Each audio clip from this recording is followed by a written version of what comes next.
오늘 말씀 제목이 무엇입니까? 목사는 누구입니까? 우리가 하나님은 누구입니까? 또 성령님은 누구입니까? 예수님은 누구입니까? 이렇게 성도님은 또 어떤 사람입니까? 하는 것도 했고요. 그래서 오늘은 목사는 누구입니까? 입니다. 뭐 그렇게 큰 기대를 하시지 않는 것 같은데요. 우리가 알고 가야 더 은혜가 되고 또 지혜로운 신앙생활을 할 수 있습니다. 먼저 목사의 호칭에 대해서, 목사의 이름에 대해서 잠시 생각하겠습니다. 목사라는 이름은요, 구약에서는 없습니다. 구약에 없고요. 신약 시대에 와서 이제 비로소 호칭이 이름이 주어졌는데요. 여러분, 신약 시대에는 예수님의 제자들이 이제 주님이 부른 사람들입니다. 그들의 호칭을 뭐라고 했는지 혹시 아시는 분 계세요? 예수님이 부르신 제자. 한 사람 빼고 한 사람 보충돼서 이제 사도 바울. 물론 또 이제 가룟 유다 대신 보충된 사람까지 하면 뭐 13명이 되겠는데요. 아무튼 그 당시 예수님의 제자는 뭐라고 불렀어요? 사자가 들어갑니다. 사도 바울, 사도 베드로, 사도 요한, 우리가 그렇게 말하죠. 그죠? 네, 아멘. 네. 사도라는 말은 예수님의 그 사명을 받은 하나님의 사람들을 곧 제자를 가르치는데요. 그 다음부터는 사도를 이제 교회가, 세계 교회가 이제 안 붙여요. 예수님 직접 부른 제자들만 사도라고 붙였어요. 그리고 그 이후로는 안 붙여요. 안 붙이고 뭐 이제 속사라도라고도 하는데 안 씁니다. 안 쓰고 그 다음에 이제 목사라는 이름을 쓰기 시작했어요. 목사는 신약 성경에 딱 한 번 나와요. 딱 한 번 나옵니다. 그것을 이제 우리나라 말로 번역을 하면서 이제 뭐 헬라어 원본과 또 영어 성경 뭐 이런 것들을 이제 참조했겠죠. 그렇게 해서 이제 우리나라에 맞는 말이 무엇일까? 우리나라에 맞는 말을 찾은 거예요. 그게 이제 목사입니다. 근데 그 번역을, 그래서 여기 한문을 제가 좀 써놨는데 그 한문 보이시나요? 예. 목자는 칠목자입니다. 칠목자. 때린다는 게 아니고 우리가 양을 친다 할 때 친다 그럴 때 쓰는 칠자입니다. 그러니까 예수님께서 베드로에게 네가 나를 사랑하느냐 하고 물으신 다음에 네 사랑합니다 하니까 뭐라고 말했죠? 내 양을 먹이라 그랬어요. 그러니까 먹이라는 말과 비슷하겠죠. 치라는 말은 좀 이제 다스리라는 말도 포함이 되죠. 그 다음에 사자는 스승사자예요. 그러니까 양을 먹이고 양육하고 다스리고 그런 일을 하는 스승이다. 이제 그런 뜻으로 우리나라 말로는 이제 붙이기 시작한 거예요. 뭐 이제 참고로 얘기하면 우리나라 장로라는 말도 이제 연장자 중에 나이가 든 사람 중에 이제 하나님의 일을 감당하는 사람이다 하는 뜻에서 장로. 이제 집사라는 말도 사실은 우리나라 말에서 이제 번역을 하면서 어느 말이 우리나라 말에 좋겠느냐 찾았는데 보니까 옛날 조선시대에 집안일을 다 맡아서 하던 사람이 있었어요. 그 사람이 집사다. 교회 일을 다 맡아 하는 사람. 뭐 이런 식으로. 권사는 하나님의 말씀과 사랑으로 사람들을 권면하는 일을 맡은 사람이다. 권하고 사랑하는 그런 뜻에서 이런 단어들을 사용한 것 같아요. 자, 이 정도 하겠습니다. 자, 그러면 목사에 대한 오해부터 조금 정리를 하고 가도록 하겠습니다. 한국 교회에 목사에 대한 오해가 있어요. 그래서 제가 이것을 정확히 좀 짚고 가도록 하겠습니다. 목사는 첫 번째로 생각할 건요. 목사는 구약 시대의 제사장이 아니다. 선지자가 아니다. 잠깐 우리가 그 한 구절 딱 있는 부분 읽고 가야 되는데 아까 여러분 보셨나 모르겠네요. 한번 다시 보여주세요. 에베소서 4장 11절 여기에 그 이제 목사가 나와요. 한번 같이 읽을까요? 시작. 그가 어떤 사람은 사도로, 어떤 사람은 선지자로, 어떤 사람은 복음 전하는 자로, 어떤 사람은 목사와 교사로 삼으셨으니. 아멘. 여기 표현된 선지자는 그 구약시대 선지자가 아닙니다. 그 이해를, 이게 초대교회 때만 잠시 있었던 거고, 그 호칭은 이제 없어집니다. 자, 이제 다시 돌아갑니다. 목사에 대한 오해 첫 번째, 구약시대의 제사장이나 선지자가 아니다 하는 것입니다. 여러분, 이제, 간혹 그런 분들이 있어요. 내가 제사장인데, 제사장한테 잘해야지. 선지자인데, 선지자한테 큰일 나. 뭐 이런 식으로 얘기하는 그런 분들인데, 잘못된 거예요. 절대로 아닙니다. 여러분, 제사장은, 누가 제사장이 됐냐면, 레위인만 제사장이 됐어요. 그리고 대표하는 남자만 제사장이 됐어요. 그리고, 장애인은 될 수가 없어요. 제사장이. 그러니까 비장애인만 제사장이 돼요. 레위인 중에 남자 비장애인. 그러면 지금은 어때요? 지금은 아니잖아요. 지금은 여자분도 목사님 되고 레위인이라고 해서 따로 그 족속만 그건 아니잖아요. 누구나 목사님 될 수 있어요. 물론 정규 신학을 공부하고 준비된 이제 과정을 거쳐야 되겠지만요. 그러나 일단은 누구나 될 수 있어요. 여자도 목사님 되고요. 또 장애인도 목사님 되고요. 지금 다 돼요. 그렇죠?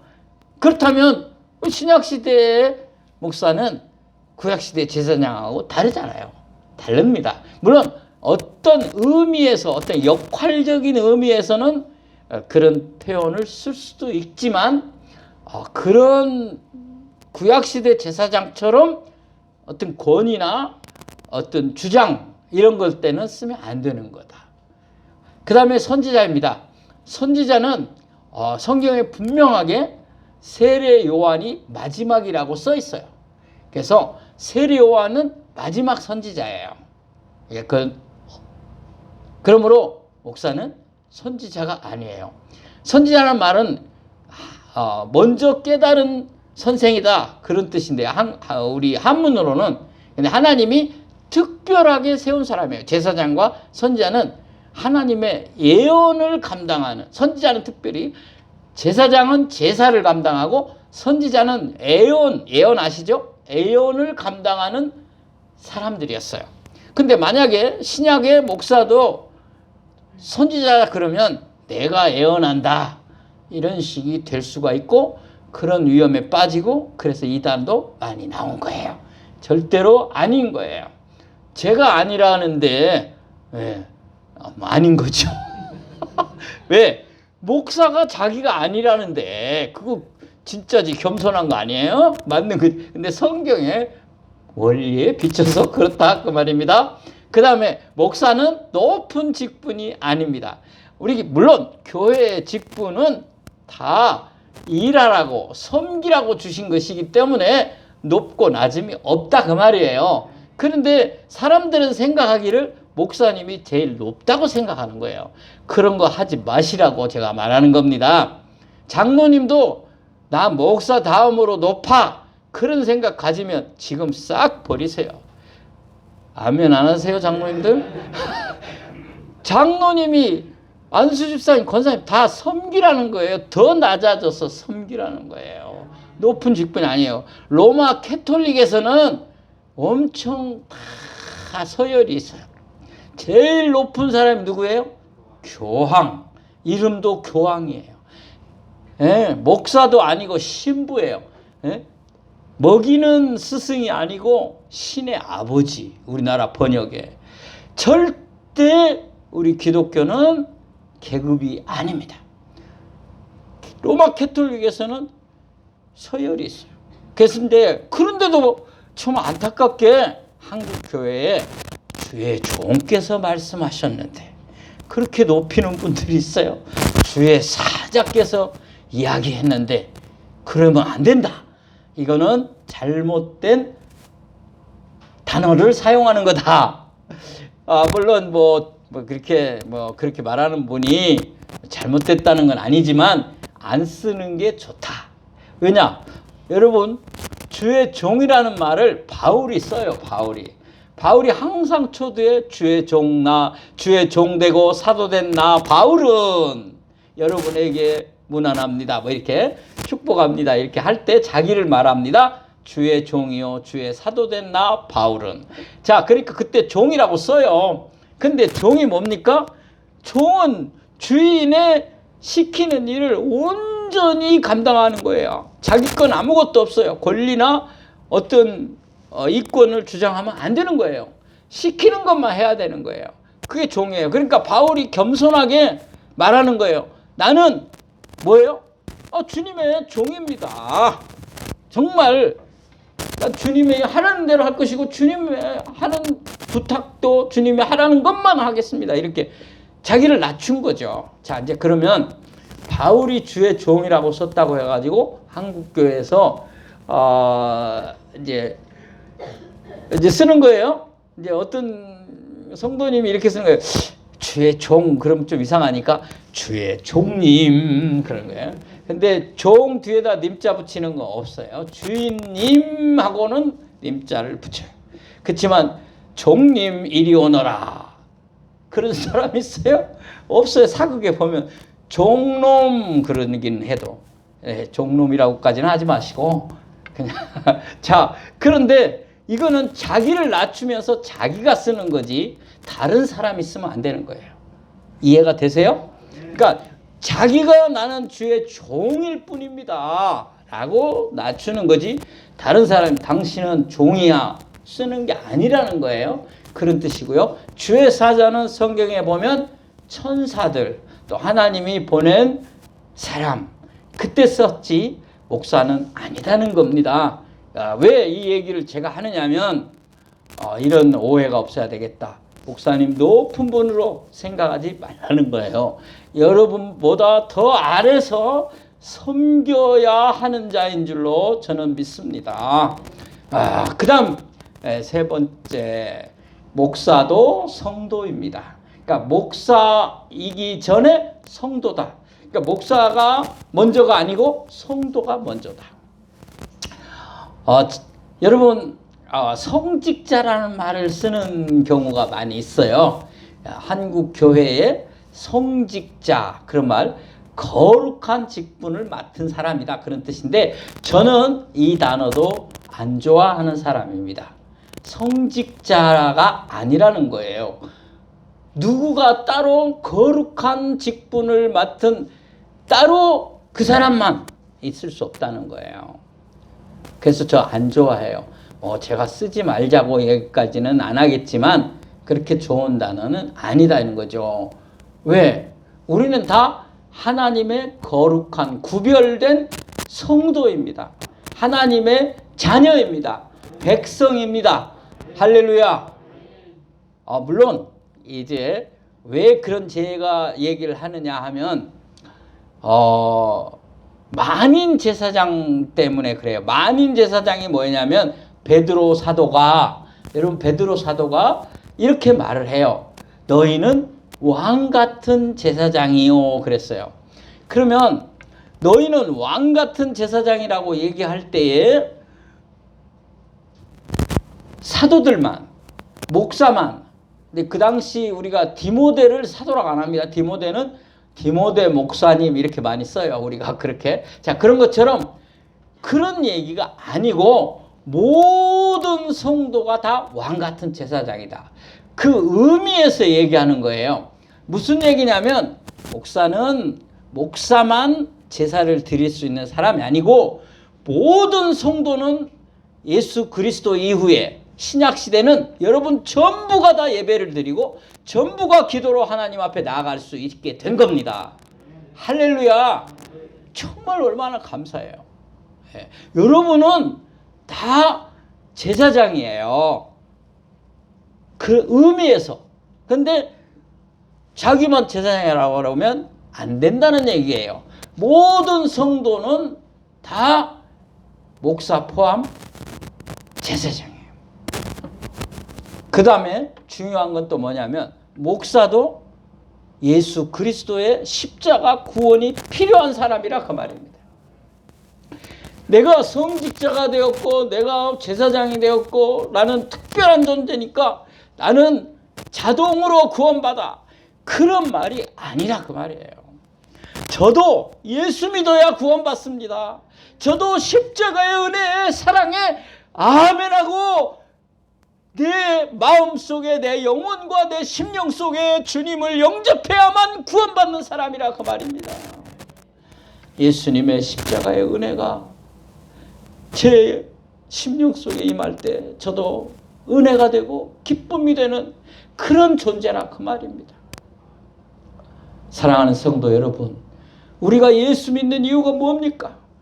우리가 예수 그리스도의 구원에 참여하고 그 은혜를 생각할 때마다, 감사할 때마다 새 힘을 얻고 또 은혜를 받는 거예요. 그래서 예수 믿는 거죠.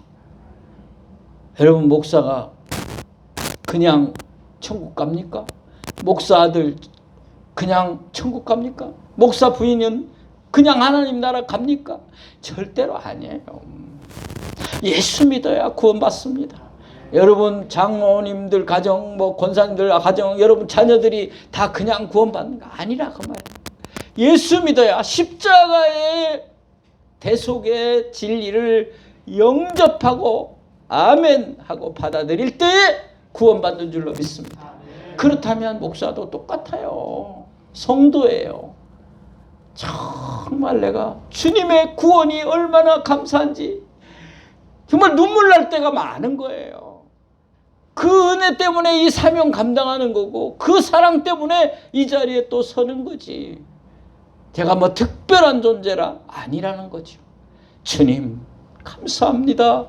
십자가의 은혜로 나를 다시 또 세워 주시옵소서. 그러지 않으면 안 되는 똑같은 성도입니다. 다만 교회 법으로 이렇게 룰을, 예배 모범이라는 것을 통해서 이렇게 룰을 정한 거 있어요. 헌법과 이런 룰을 정한 게 있는데 그것만 이제 목사는 예배를 인도하고 성도들을 말씀으로 가르치고 신방하고 이런 거, 기도하고 이런 거는 보편적인 거고요. 특별히 아주 정해진 게 있어요. 그게 뭐냐면 성례를 집행하는 거. 성례는 세례와 성찬. 그래서 이것만은 이제 목사만이 할 수 있도록 이제 교회의 질서를 위해서 이제 교회가 성경에는 그렇게 안 써 있지만 교회가 정한 거예요. 그래서 누구나 막 하면 안 되잖아요. 그리고 축도권. 축도권 아시죠? 두 손을 들고 축도하는 거, 축복 기도의 줄임말인데요. 이 축복 기도는 목사님만 할 수 있도록, 그러니까 전도사님이나 강도사님도 이제 못하게 이렇게 교회 룰에 그렇게 정했어요. 근데 그거는 무슨 높아서 한 게 아니고 평안과 질서를 위해서 너무 중구난방이 되면 안 되겠잖아요. 그래서 한 거예요. 그 다음에 강단권이라는 거예요. 근데 여러분 설교는 전도사님, 강도사님, 장로님 모든 성도도 할 수 있어요. 은혜 받으면. 또 가정예배 드릴 때 여러분이 할 수 있고. 근데 이건 무슨 말이냐면 교회에, 주님의 교회에 강단권은 담임 목사에게 있다. 그 말은 무슨 말이냐면 누구를 세워서 설교하게 하느냐. 누구든지 설교를 할 수 있지만 그 결정을 할 수 있는 사람은 담임 목사에게 있다.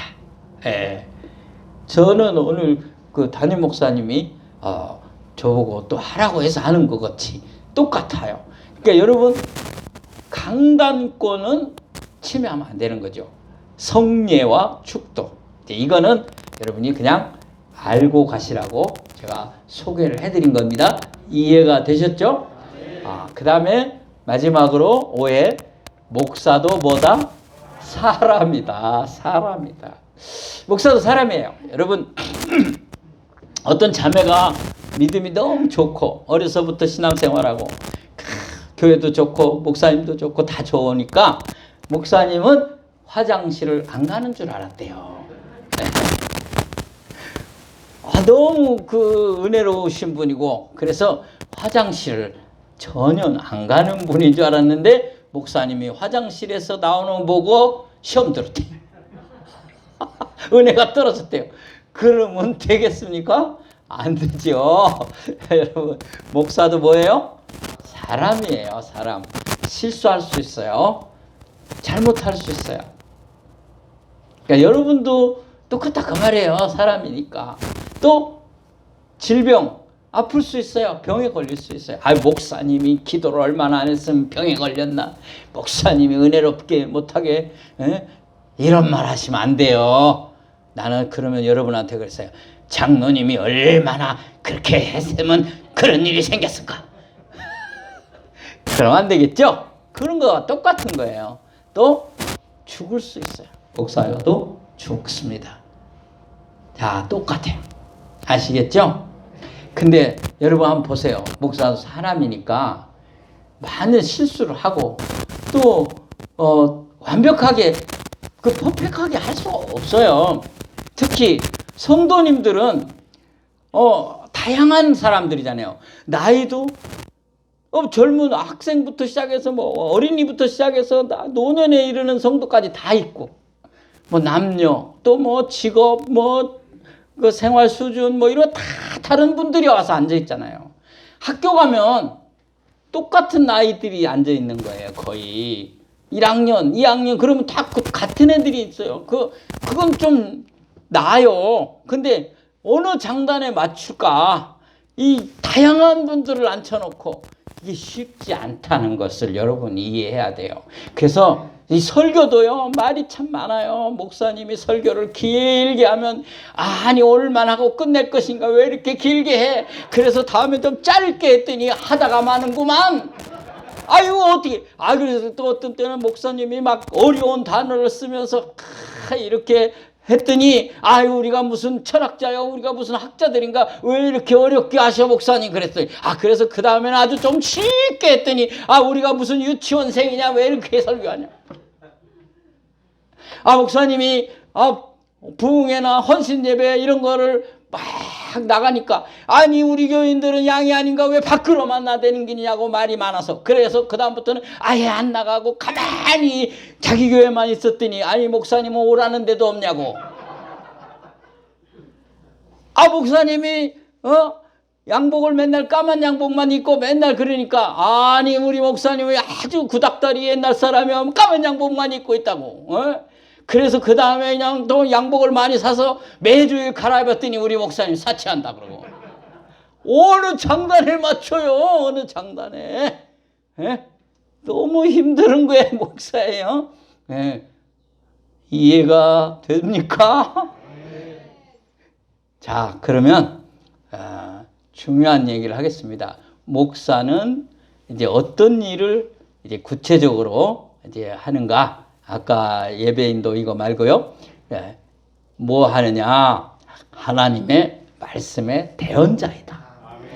자, 사도행전 6장 4절 여기 보면 이런 말씀이 있어요. 우리 다 같이 읽겠습니다. 우리는 오로지 기도하는 일과 말씀 사역에 힘쓰리라. 아멘. 하나님 말씀 사역에 힘쓴다. 근데 여기서 이제 우리가 대언자라는 말을 썼어요. 제가. 하나님 말씀을 대언하는 사람, 애언자라는 말을 쓰지 않고 제가 대언한다고 썼어요. 애언자가 아니고 대언자다. 대언자라는 말은 무슨 뜻이냐면 이미 주어진 하나님의 말씀을 전하는 사람이다. 그런 뜻이에요. 하나님 말씀이 완성되어서 이렇게 왔어요. 근데 여기 이 말씀을 잘 풀어주고 전하는 일만 해야지 이 말씀 외에 다른 거를 붙이면 안 되는 거예요. 왜? 대언자니까. 나팔수라는 뜻이에요. 하나님이 말하는 것만 전한다. 나팔수. 나팔수는 나팔수에게 이 곡을 부르라. 이 곡을 부르라. 그럼 그것만 해야 돼. 또 나팔은 부는 사람이 부는 대로 소리를 내는 거예요. 그 나팔의 역할이에요. 그러니까 목사는 다른 게 아니라 하나님 말씀의 대언자다. 제가 이 얘기를 하는 이유가 또 하나 있어요. 뭐냐면 대언자는 완벽하게 그 말씀처럼 살지 못해도 전해야 되는 거예요. 그러니까 여러분이 말씀을 들을 때 목사님은 그렇게 살아요? 그렇게 하면 은혜가 안 돼요. 목사도 사람이라고 얘기했어요. 그렇게 못 살아요. 물론 살면 더 은혜가 되겠죠. 그런데 그렇게 못 살 때도 많다 그 말이에요. 그렇지만 전하라니까 전하는 거예요. 그러니까 여러분이 그렇게 생각을 하지 말고 하나님의 말씀이다라고 생각하면 은혜가 되는 거예요. 목사를 자꾸만 크로즈업 시키지 말고 하나님 말씀에 중점을 두라 그 말이에요. 요나 아시죠? 구약시대 요나 선지자. 하나님이 니느웨에 가서 말씀을 전해라 그랬을 때 가기 싫었어요. 왜? 그들이 회개하는 것이 싫었다 그 말이에요. 악한 자들이니까. 자기는 싫었지만 하나님이 가라고 하니까 갔죠. 나중에는. 그게 바로 대언자예요. 예언자의 역할이 다른 거죠. 자, 하나님의 말씀을 맡아서 전할 뿐이지 다른 것을 첨가하면 안 되는 거죠. 자, 이제 여러분이 은혜 받을 때에 목사는 하나님의 말씀을 전한다. 그거를 생각해야지 사람을 보면 안 된다는 거예요. 할렐루야. 자, 그 다음에 목사는 영혼 구원과 성도의 신앙 양육을 위해서 존재한다. 아멘. 할렐루야. 다른 일을 하라는 게 아니라 영혼 구원하는 일과 성도들의 신앙을 양육시키는 일을 하는 사람이다. 아멘. 히브리서 13장 17절 오늘 본문인데요. 잠깐 같이 읽도록 하겠습니다. 시작. 너희를 인도하는 자들에게 순종하고 복종하라. 그들은 너의 영혼을 위하여 경성하기를 자신들이 청산할 자인 것 같이 하느니라. 그들로 하여금 즐거움으로 이것을 하게 하고 근심으로 하게 하지 말라. 그렇지 않으면 너희에게 유익이 없느니라. 아멘. 너희를 인도하는 말씀 사역자 곧 목사를 위해서 순종해라. 그리고 너희 영혼을 위하여 경성하기를, 너희 영혼을 구원하는 일을 위하여 자신들이 청산. 이게 나 청산이라는 단어로 바꿨는데 더 어려워진 것 같아요. 개역 성경에는 계산할 자로 그렇게 써 있어요. 난 그게 더 나은데 왜 이렇게 바꿨나? 뭐 청산도 뭐 더 나을 수도 있어요. 아무튼 계산할 자라, 그러니까 회개할 자라 그렇게 돼 있는데요. 회개는 대신 회개한다는 게 아니라 계산. 그러니까 여러분들이 예수를 믿고 구원을 받는데 못 받는 사람이 있으면 목사한테 청산하게 하겠다. 계산하게 하겠다. 회개를 하게 하겠다. 그런 뜻이에요. 뉘우치고 고친다는 눈물 회개 아니고요. 그러니까 무슨 말이냐면 네가 계산을 해라. 네가 청산을 해라. 왜? 네가 바로 전하지 못하여 구원받지 못했으니 이제 그런 정도로 자기를 생각한다 그 말이에요. 그런 일이 있을 수 없지만 목사 스스로가 책임을 느낀다는 거예요. 그 영혼이 구원받지 못한 거에 대하여 주여 저의 책임입니다. 제가 청산해야 할 일입니다. 제가 계산받고 혼나야 될 일입니다. 이렇게 생각하는 사람이 목사라고 말이에요. 여러분의 어려움을 안타까워하며 내가 차라리 그렇게 되어야지요 하는 사람이라고 말이에요. 영혼을 위하여, 믿음을 위하여 그런 생각을 하는 사람이다 그 말입니다. 그게 주님이 원하시는 목자이죠. 이제 그러므로 여러분은 이런 일들을 위하여 즐거움으로 하게끔 해라. 근심하게 하지 마라. 그러면 너희에게 유익이 없다. 그렇게 얘기를 했어요. 자, 이제 그러면 오늘 적용하고 마치겠습니다. 자, 적용합니다. 사랑하는 여러분, 첫 번째 뭐예요? 말씀에 순종하고 위해서 기도해 주세요. 여러분 제가 전하는 말씀에 순종하고 기도해 달라는 얘기예요. 근데 히브리서 아까 본 구절 다시 한번 봅시다. 거기 보면 너희를 인도하는 자들에게 순종하고 복종하라. 근데 그 복종은 제가 뺐어요. 예, 아까 그냥 순종이라고만 했어요. 저는요, 복종까지는 말 안 할게요. 순종만 해주세요. 근데 제가 하는 말을 인간의 말, 사람의 말, 세상 말은 안 해도 돼요. 안 들어도 돼요. 순종 안 하셔도 돼요. 근데 하나님 말씀이라면 아멘 하시기 바랍니다. 누구에게 유익이 있겠습니까? 아멘한 사람에게 유익이 있을 줄로 믿습니다. 그 다음에 뭐예요? 여기 보시면 즐거움으로 사역하게 해주세요. 즐거움으로 하게 해라. 여기 아까 근심으로 하게 하지 마라 그랬잖아요. 그렇게 하면 너희에게 유익이 없다 그랬어요. 자, 그러면 목사가 즐거움으로 목회할 수 있도록 하는 방법 두 가지입니다. 세 가지인데 많은 거 원하지 않아요. 쓸데없는 말 옮기지 마세요.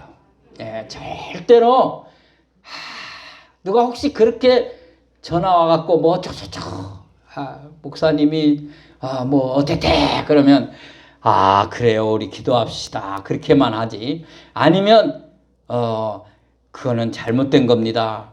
뭔가가 잘못된 겁니다. 우리 그렇게 생각하지 맙시다. 이렇게까지 못하면 그냥 기도합시만이라도 해야지. 맞아 내가 그럴 줄 알았어 이러시면 안 돼요. 그 다음에요, 물질에 걱정하지 않도록 해드려야 돼요.